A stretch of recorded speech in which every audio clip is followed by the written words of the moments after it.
ప్రార్థించేది క్రైస్తవ్యం.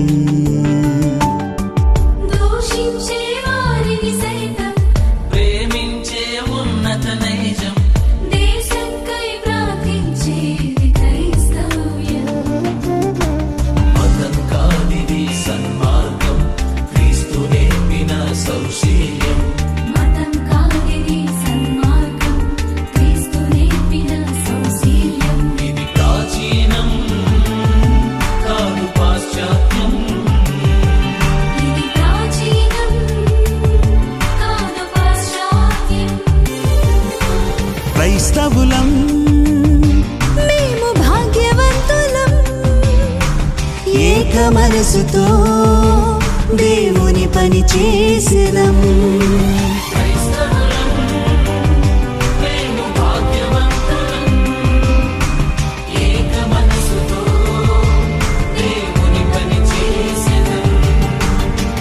దూషించే వారిని సైతం ప్రేమించే ఉన్నత నైజం. దేశంకై